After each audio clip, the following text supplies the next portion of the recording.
Ya, terima kasih sudah mengklik video ini Bapak Ibu, langsung saja. Di video kali ini kita akan membahas tentang panduan seleksi akademik calon mahasiswa PPG dalam jabatan secara daring berbasis domisili dan panduan pengawas seleksi akademik calon mahasiswa PPG dalam jabatan secara daring berbasis domisili. Ya, Bapak Ibu pasti sudah mendownload atau mencetak kartu pesertanya Bapak Ibu ya, dan sudah masuk grup WhatsApp ya. Tinggal kita lihat di sini. Tinggal Bapak Ibu menunggu uji coba peserta. Apakah Bapak Ibu masuk gelombang 1, gelombang 2, gelombang 3, gelombang 4, atau gelombang 5 ya, periodenya seperti itu ya. Adapun pelaksanaan seleksi akademik PPG dalam jabatan tahun 2022 ini dibagi dari 5 gelombang ya, atau 5 periode. Jangan sampai Bapak Ibu terlewatkan. Sesi ujiannya ada sesi 1 dan ada sesi 2 ya, pagi dan siang. Oke, kita langsung ke sini. Panduan seleksi akademik calon mahasiswa PPG dalam jabatan secara daring berbasis domisili. Jadi ini resmi Bapak Ibu ya, saya dapat dari situs ppgkemdikbud.go.id. Kalau Nah, kita langsung ke poin C saja ya, inti-intinya saja Bapak Ibu ya, tidak bertele-tele. Untuk spesifikasi laptop udah jelas Bapak Ibu, dari sekarang sudah harus menginstal aplikasinya. Jangan sampai Bapak Ibu belum menginstal aplikasi untuk penggunaan ujian seleksi akademik berbasis domisili. Layar minimal 10 inci, sistem operasi minimal Windows 8. Udah jelas ini ya. RAM-nya 2 GB dan penyimpanannya 10 GB. Sudah ada casnya juga ya. Banyak yang bertanya, ya bagaimana nginstalnya, bagaimana ini itu. Saran saya, Bapak Ibu segera minta tolong dengan teman atau keluarga, ponakan, guru, atau mantan mungkin ya, canda Bapak Ibu ya, untuk yang mengerti IT untuk menemani Bapak Ibu. Menemani dalam artian dalam proses sebelum hari hanya ujian, Bapak Ibu udah belajar benar-benar sama mereka. Jadi Bapak Ibu udah nggak gaptek lagi seperti itu. Karena nanti di handphone juga Bapak Ibu sudah harus terpasang aplikasi WhatsApp dan Zoom. Nah, Zoom ini juga Bapak Ibu ingat, penyimpanan memori di handphone juga benar-benar dicek. Jangan sampai install aplikasi Zoom aja mendadak dan memorinya penuh, dan benar-benar harus diinstal dari sekarang.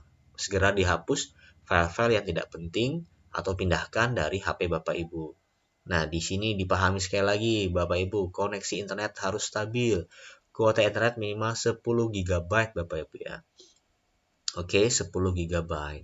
Kemudian peserta sebelum mengikuti ujian, ini sudah jelas, sudah disiapkan laptop ya. Kemudian aplikasi Zoom udah terpasang dan nama di aplikasi Zoom itu nama lengkap serta Bapak Ibu. Seperti itu ya. Kuota internet tadi 10 GB sudah Bapak Ibu ya. Ya, meja kursi dengan jarak kurang lebih 2 meter dari kamera Zoom di HP. Jadi misalkan ini meja ya, meja berarti kamera HP itu 2 meter jaraknya. Nah, kamera HP seperti itu ya. Jadi kayak 2 meter untuk memantau Bapak Ibu.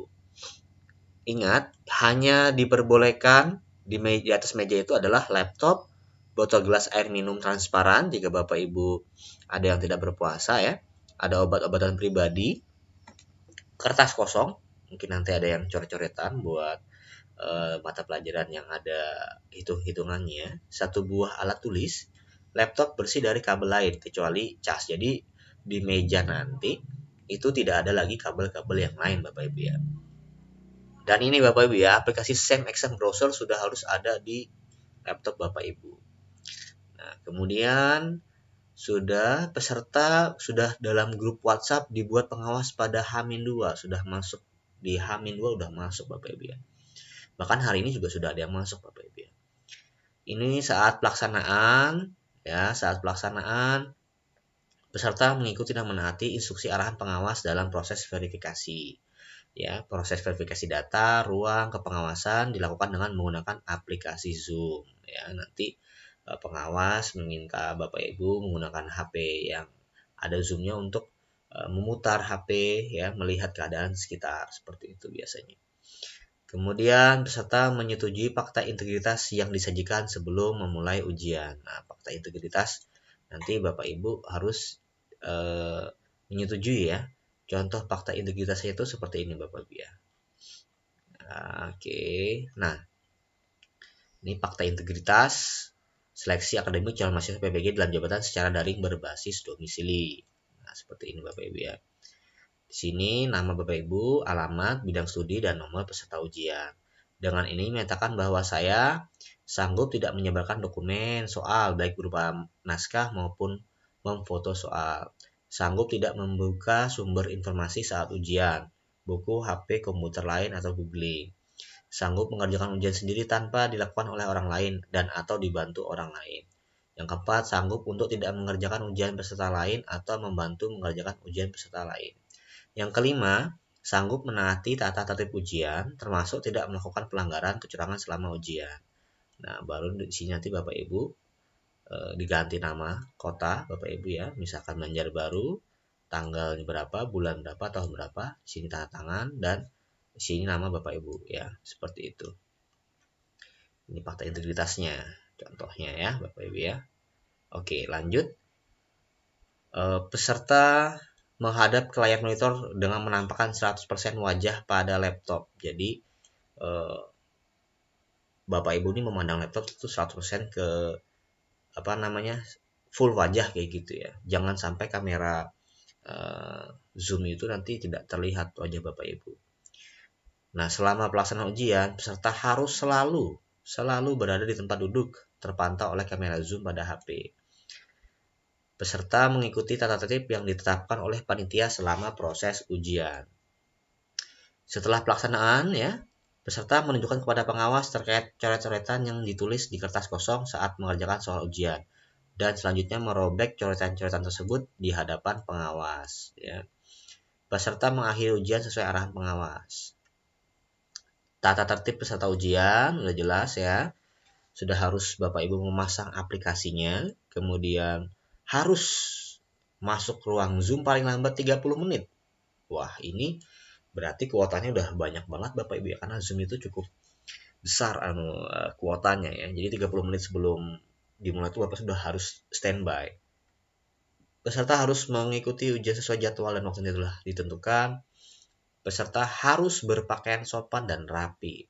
Tidak boleh menggunakan kaos Bapak Ibu ya. Gunakan kemeja mungkin ya, atau nanti bisa disepakati dengan pengawas baru ditanyakan ya. Yang jelas biasanya sih yang pakai kerah gitu ya. Peserta mengerjakan ujian dalam ruangan yang tenang, nyaman, cahaya cukup.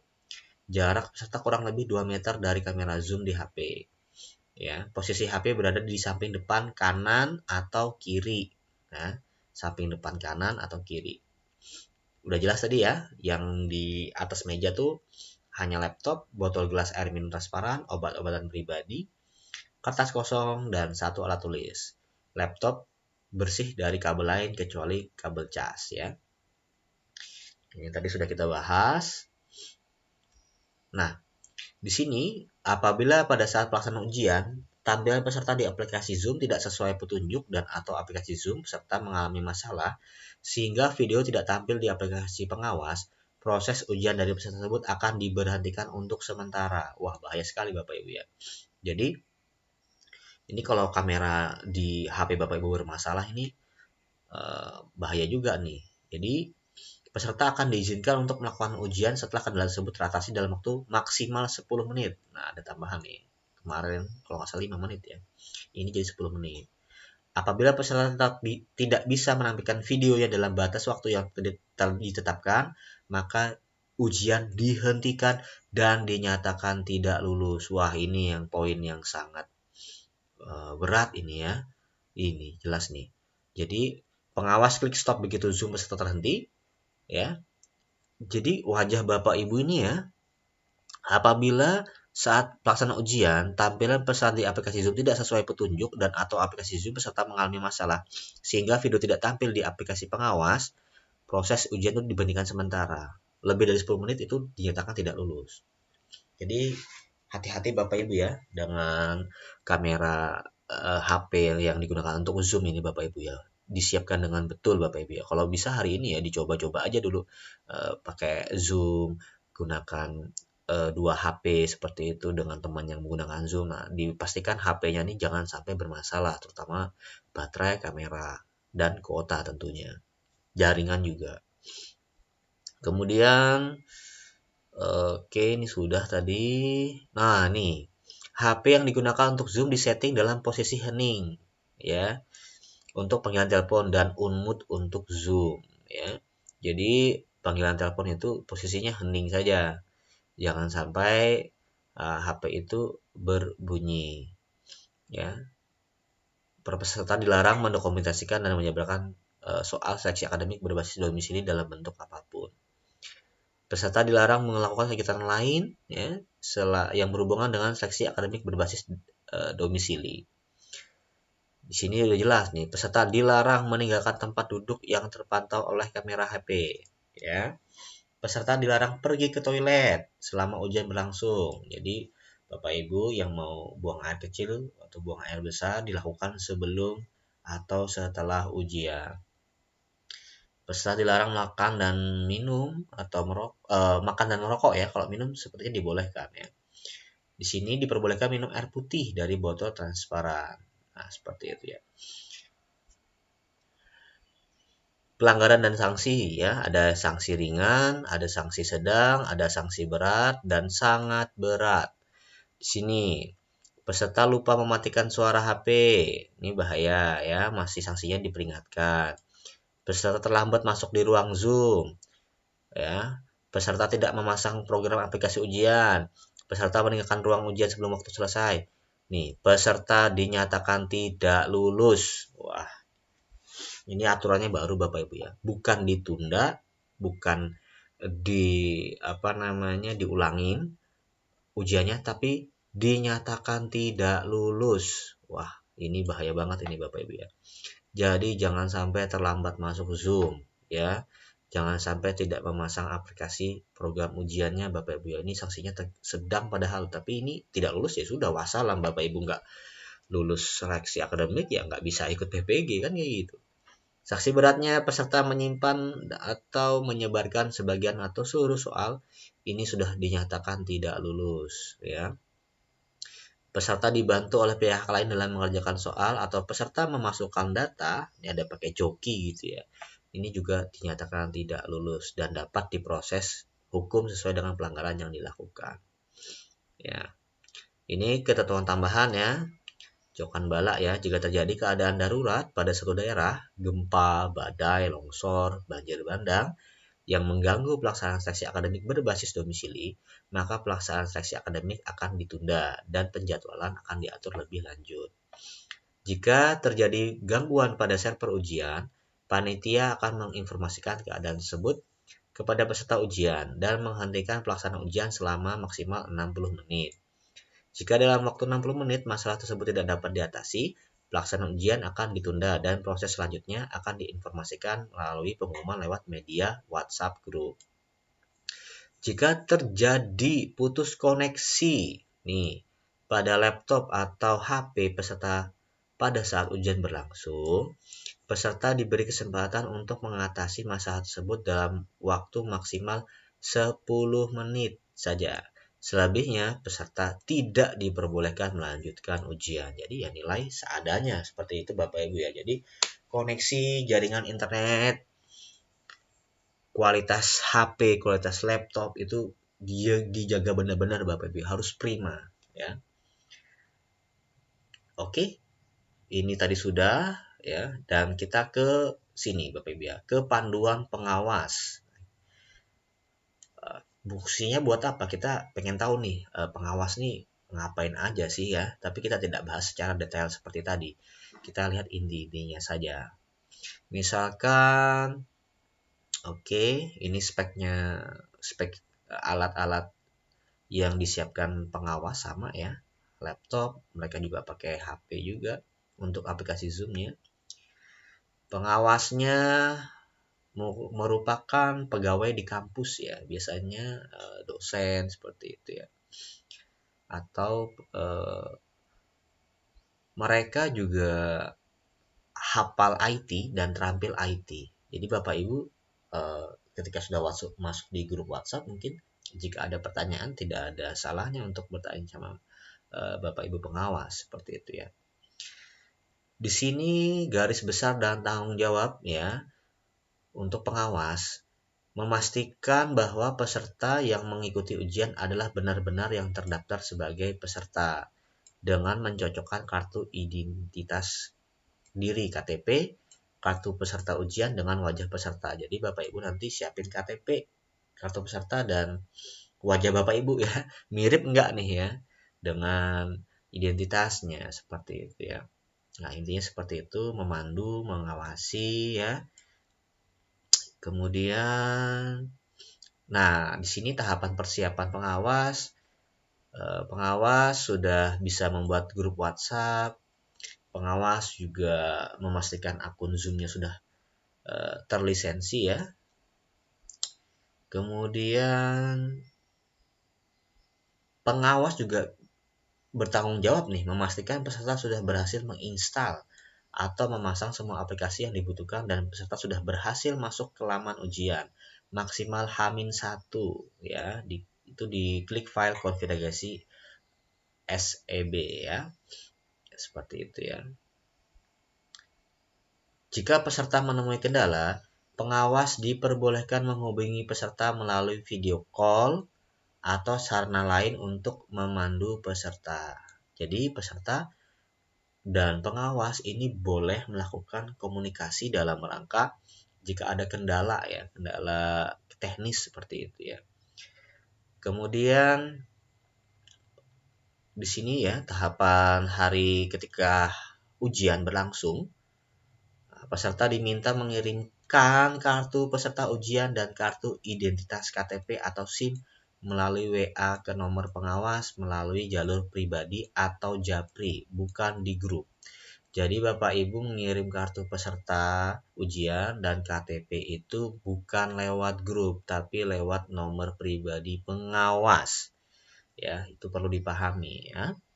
Kemudian pengawas ini juga sudah posisi recording nih aplikasi Zoom mereka. Jadi Bapak Ibu jangan aneh-aneh nih di saat aplikasi Zoom di HP udah jalan seperti itu ya. Oke, pengawas mengingatkan semua HP dalam keadaan hening ya. Ini selalu dicek terus ya. Pengawas memverifikasi kartu peserta dan foto selfie yang ada di WA melalui wajah yang tampil di Zoom satu persatu. Jadi foto Bapak Ibu ini di Zoom itu juga harus sesuai gitu ya. Kemudian ini tadi sudah ya di ruang ujian wajah Bapak Ibu harus menghadap kamera seperti itu ya. Kemudian pengawas mengecek posisi, mempersilahkan ke toilet sebelum seleksi akademik ya bagi yang memerlukan. Oke, pengawas juga memimpin doa ya. Lanjut kita lihat di sini ini masih kita secara umum kita mengetahui ya. Nah,